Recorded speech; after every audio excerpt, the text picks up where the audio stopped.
The main two questions I got when we were doing the 10k quota runs was why are you using the jetpack and how are you so good at it? So in this video I will give you some reasons why you should be using it and give you some tips how you can get better at it. The jetpack is an incredibly expensive item to buy. The controls seem to be extremely scuffed and everyone that used it instantly died. So just like everyone else, I was thinking this item has no use whatsoever. I was rethinking my stance once we tried to optimize the high quota runs. One of the main problems during a high quota run is bringing back loot to the ship. Your team might get a lot of loot out of the building to the entrances, but the loot never makes it back to the ship. It usually gets very late and a lot of monsters outside have already spawned, which makes it increasingly difficult to bring the loot back. So to resolve this, one person has to go back and forth between the ship and the entrances. On a map like Rend, this could cost a lot of time though, which could better be used to search for more items. So to reduce the risk, I was thinking why not using a jetpack? With the jetpack you can bring back up to 3 small items to the ship. Now you're probably asking yourself, what about the big items? The main idea behind this is to reduce risk and carry weight. If you take a full inventory, you usually take 3 small items plus a heavy item. Most small stuff also adds to the carry weight though. And the more weight you have on you, the faster your stamina goes bye-bye. So your way back to the ship becomes very slow.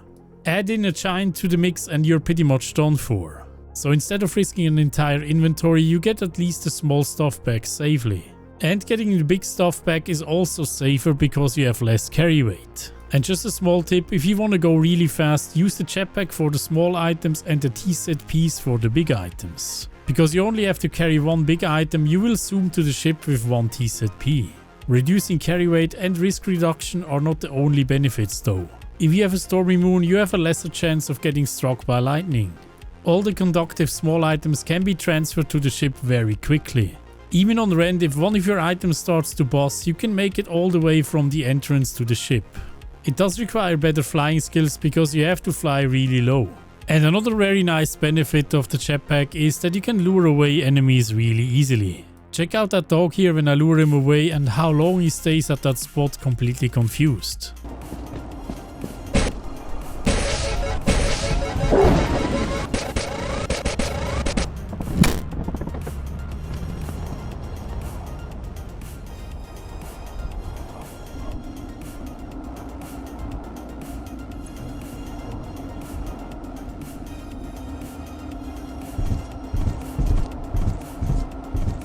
You can even fly very high up on maps like Rend or Dine to see the layout of the map. And the best thing about that, you can even see the monsters outside really easily. So even if it's eclipsed, you can quickly go up to get an intel of how many monsters there are. If Titan is your favorite moon though, I wouldn't use it that much. It is still useful for luring away enemies, but for bringing back items, I would rather use a ladder. The jetpack is even super useful if you're going solo. It literally allows you to go to Rend and extract the items very quickly. Now that you know why you should be using the jetpack, let's have a look how to control this thing like a pro. I've also added my keyboard and mouse bottom left so you can see exactly what I'm doing. First off, I want to mention a really annoying bug with the jetpack. If you try to launch with the jetpack, you can randomly get a hit. Sometimes you can even get that hit while using a ladder or falling 2 feet. If you are using mods, I would highly recommend downloading the jetpack fall fix that fixes this problem. There's also another bug with the jetpack that allows you to have unlimited battery. If you're dropping the jetpack while using it, it will still drain battery. But if you continuously use it from that point onwards, it will not go down.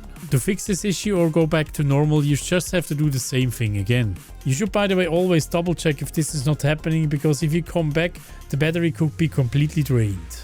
So let's see how you can master the jetpack. The first thing you should learn with the jetpack is to feather your fall. The jetpack is gonna overheat if you use it too much, and this here is gonna happen.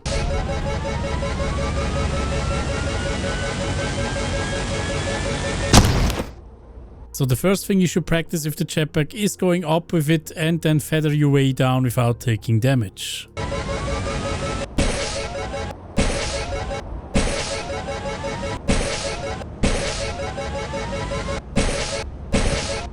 There's 2 things you need to remember when feathering. Number 1 is keeping the pauses between the bursts very short. If you do a long pause between the bursts, you will fall very quickly. And to catch that fall, you cannot really burst anymore. And most of the time you cannot even catch it anymore and you will just fall down and take damage.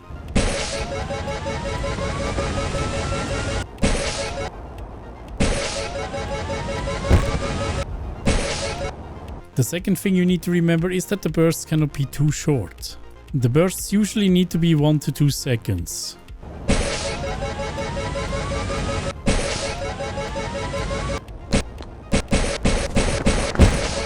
And a small tip, if you want to go up quick, make sure to use the jump button right after the initial burst. If you use the jump button before you use the jetpack, you will go up really slow. After you learned how to feather, you should start learning how you can go forwards and backwards.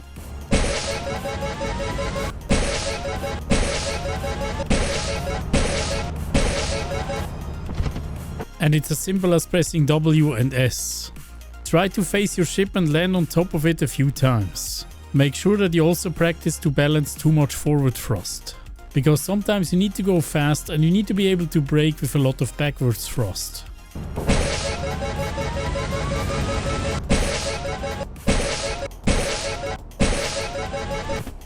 So lean forwards towards the ship, get some speed and try to brake so you're landing on the ship. Once you became good at that, you need to start practicing the turns. The mouse in this case is being used to look around.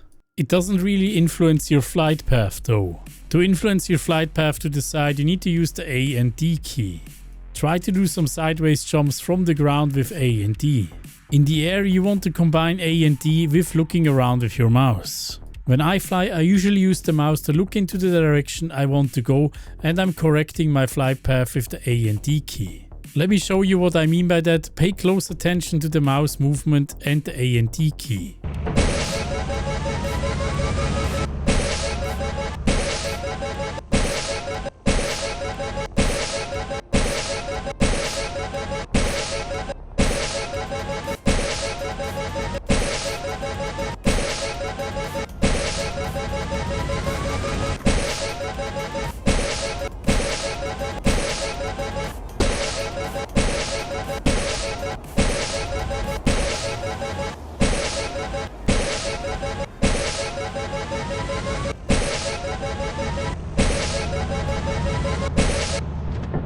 As you can see, if I look to the right side with the mouse, I usually use the D key to correct the angle. And I do the same when I look to the left side with the A key. I do the same thing when looking up and down as well. So simply put, you need to correct your flight path with WASD to the direction you're facing. So try to do some simple turns and see if you can correct your flight path. Once you have this down, you combine it with some forward and backwards thrust. After that, you're truly an unstoppable jetpack pro.